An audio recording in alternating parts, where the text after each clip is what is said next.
Haldiram style kachori कशी बनवायची आहे सोप्या पद्धतीने ती मी आज तुम्हाला दाखवणार आहे। आपण कचोरी बनवताना मैदा घेतलेला आहे। मैदा हा अर्धा किलो घेतलाय। आता आपण तो भिजून घेऊया। आता मीठ घालते अर्धा टेबलस्पून। आता ओवा घेते आणि हातावर आपल्याला तो असा क्रश करून घ्यायचा आहे। आता अर्धी वाटी तेल घेतलंय। तेल किंवा तुपाचा वापर तुम्ही करू शकता, तूप वापरलं तरी चालू शकता। तर आता मी तेल घालते। तेल हे सगळं असं मिक्स करून घ्यायचंय, सगळं असं चोळून घ्यायचंय आणि जेणेकरून त्याची अशी मूठ वाढली पाहिजे इथपर्यंत आपल्याला तेलाचं मोहन ठेवायचंय, म्हणजे छान अशी आपली क्रिस्पी कचोरी तयार होते। पाणी थोडं थोडं घालत मैदा भिजवून घ्यायचंय। अगदी थोडं थोडं घालायचं, घट्ट भिजवायचं आपल्याला हे। आता आपण याला रेस्ट करायला ठेवायचंय, तर त्याला थोडंसं तेल लावलंय आणि आता आपण असं अर्धा तास झाकून ठेवूया। तोपर्यंत आपण स्टफिंगची तयारी करून घेऊया। आता स्टफिंग बनवण्यासाठी आपण गाठी शेव वापरली आहे आणि शेव आता ही मिक्सरमधून बारीक करून घ्यायची। आता हे थोडंसं जाडसर करून घ्यायचं आपल्याला। आता गॅसवर पॅन ठेवलाय। आता सगळे मसाले आता आपण भाजून घ्यायचे। अगोदर मी आता जिरे घेतले, 2 चमचे धने घेतले, 1 टेबलस्पून बडीशेप घेतली, ओवा घेतला 1 टेबलस्पून, मिरे घेतले 1 टेबलस्पून आणि दालचिनीचा एक छोटासा 1 इंच तुकडा टाकायचा आहे। सगळे मसाले छान असे लालसर भाजून घ्यायचे। मसाले छान रोस्ट केले। आता आपण मिक्सरमधून पावडर करून घेऊया। आता आपण शेव बारीक करून घेतलेली आहे जाडसर अशी मिक्सरमधनं। आता आपण याच्यात काढून घेतोय। आता आपण हा मसाला बनवायला हा घालते।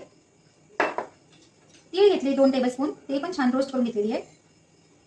आता अर्धा टेबलस्पून तिखट घेतले, लाल तिखट आणि कमी तिखट आहे ते, आणि आपण याच्यामध्ये मिऱ्याचा वापर केला आहे त्याच्यामुळे तिखटाचं प्रमाण कमी घालायचं आहे।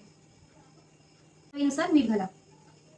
आता मी थोडेसे ड्रायफ्रूट घेतले, तो ऑप्शनल आहे, टाकायचे असेल तुम्ही टाकू शकता किंवा नाही टाकले तरी चालू शकता। आणि आता चिंचाची 2 टेबलस्पून चटणी घेतली आहे।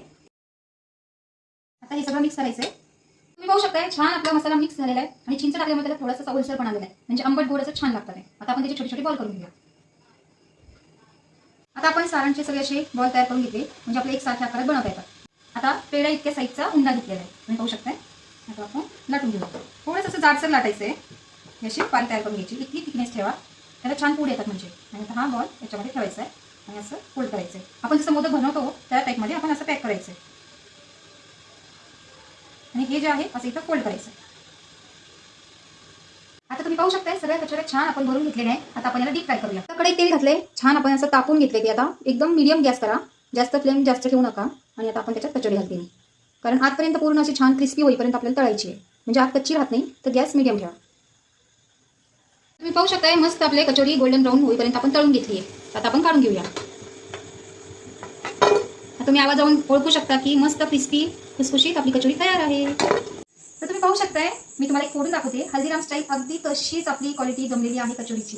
तर हे पहा, मस्त एकदम खुसखुशीत आणि कवर तुम्ही पाहू शकताय खूप सुंदर बनलेले आहे। तुम्ही नक्की करून पहा आणि अन्नपूर्णा चॅनल लाईक करा, शेअर करा, सबस्क्राईब करायला विसरू नका।